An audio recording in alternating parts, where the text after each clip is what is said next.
Hi, this is Nathan Hyatt, creator of Conscience and Nonsense magazine and the comic strip Adventures in Sane, and you're listening to Pretend Church. First week of March 2023. And why am I doing a Pretend Church right now? Well, something occurred to me, something very important.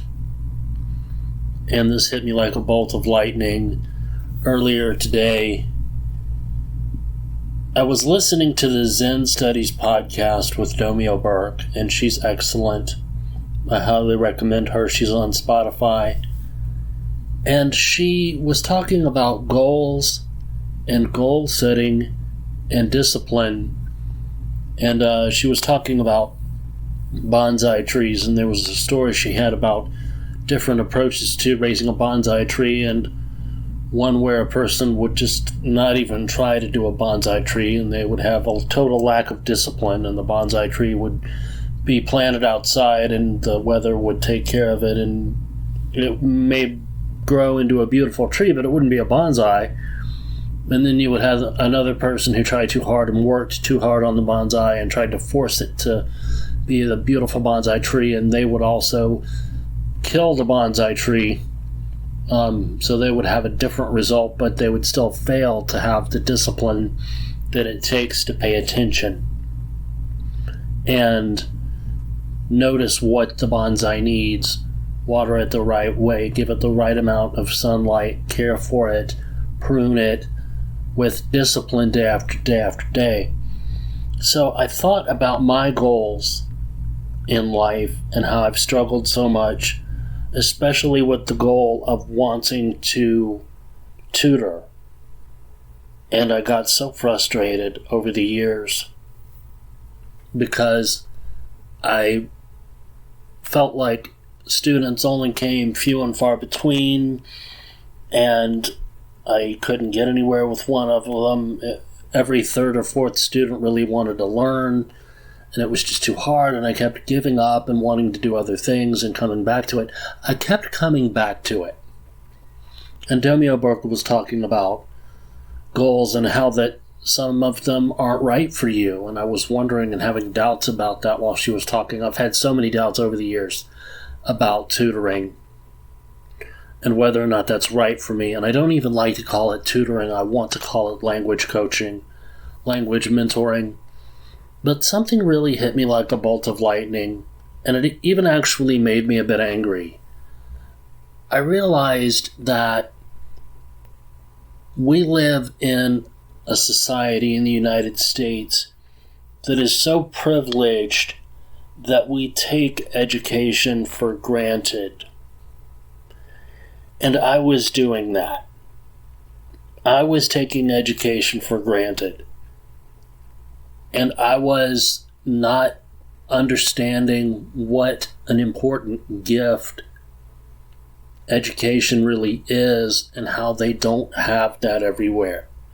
There are countries where you really can be killed, tortured, if you're caught trying to get an education as a woman or even as a man under certain circumstances. And in the United States, we just, from the time we're very young, we just get up and go to school, and we get tired of school. We get fed up with school. And we, at best, sometimes we think school is boring and too hard, and we're never going to use the material. We're not going to really use algebra, or we're not going to write papers. Why are we learning all this? Why are we learning all these facts about history? But we're living in a time now in the world and in the United States where there's so much censorship and there's such a tide turned towards fascism and totalitarianism that I think more and more people in the younger generations are waking up and understanding just how scary the world can be. And I think that they would love to be able to go to school in peace and learn in peace and go to art class in peace and finger paint, for crying out loud. or read books, the books they want to read, without having them banned or threatened to be banned, without having their teachers face felony charges for having the wrong books in the classroom. I mean, sure, there are appropriate books and inappropriate books, and we can discuss that, but education, I discovered today, can be an act of defiance in the face of totalitarianism and fascism. That never really hit me before. That hit me powerfully today. And I went on a tirade, and I probably will delete it, but I wanted to come through and speak in my reasoned voice and rededicate a part of my life, at least, to education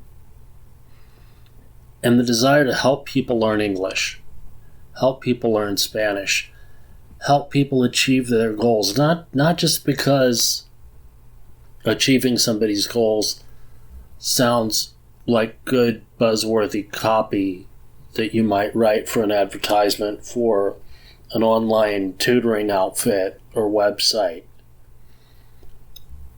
We're talking about goals and dreams.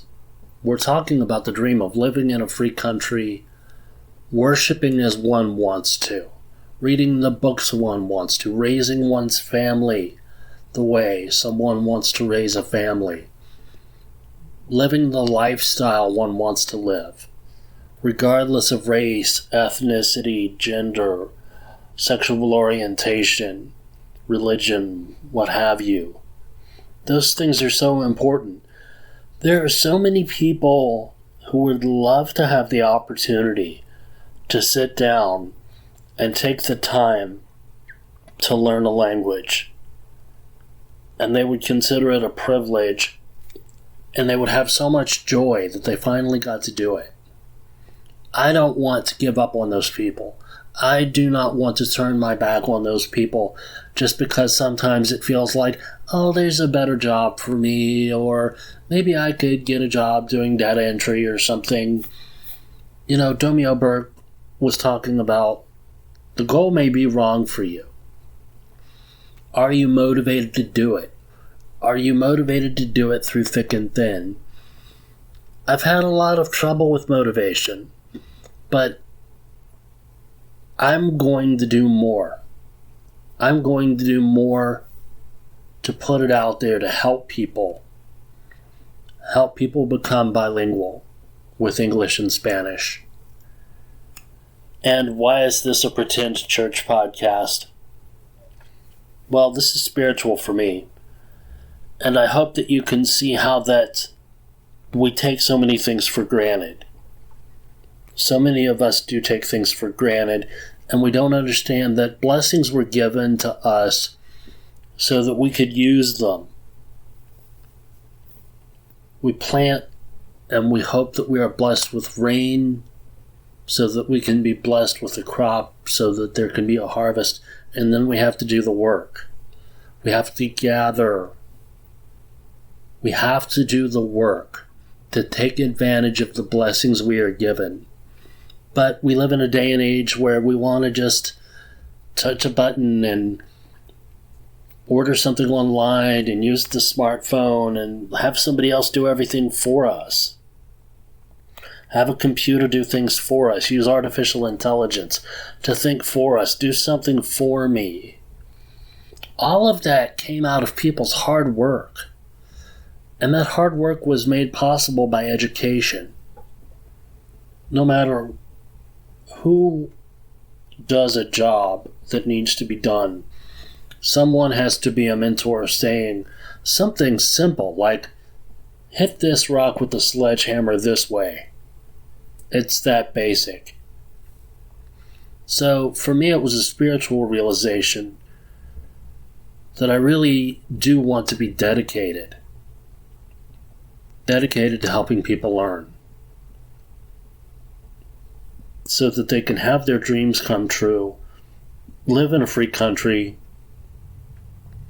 where they can worship the way they want, read the books they want, have the experiences they want, live the life of their dreams. And learning another language is so often part of that. Learning another language is so often part of someone's dream. One day I'll grow up. I'll move to the United States. I'll learn English. For us living here, maybe it's one day I'll learn Japanese and I'll travel to Japan. Or one day I'll learn French and I'll move to France, or I'll meet someone in Paris and I'll fall in love. You know, dreams can be wild things. But earlier I became angry. Because I thought of all the people who don't value education. The people who want something for nothing and take it for granted, and the people who are very disrespectful towards our teachers and our educators. And I understand being disrespectful towards the educational system that we have, because it is broken. But there are so many people trying to prop it up. And it's such a scary time right now because schools are threatened with gun violence, which is never okay. But people just want to learn. And people want to teach. That's such an important part of life. It shouldn't be scary. It shouldn't be too hard. And we shouldn't take it for granted. We should value education. We should value each other, and we should learn to value each other. And we should learn to value the work of our hands and the work of our minds and the growth of our intellect and intelligence, one day at a time for life, through education. And it just hit me like a ton of bricks. That was the motivation that I needed. That was the motivation that I needed. I'm going to do more. I'm going to do more to help people learn to speak 2 languages. I live in Florida, so Spanish is very important down here, and that was the first time I decided to learn a second language. I'm learning Chinese now, but I'm going to keep working on it, and I'm going to keep trying to help people, and I'm going to be defiant, because I honestly believe that learning, teaching, engaging in education, that's an act of defiance against totalitarianism and fascism. That's an act of defiance. Teaching someone to read a book, that's a thumb in the eye of a totalitarian dictator.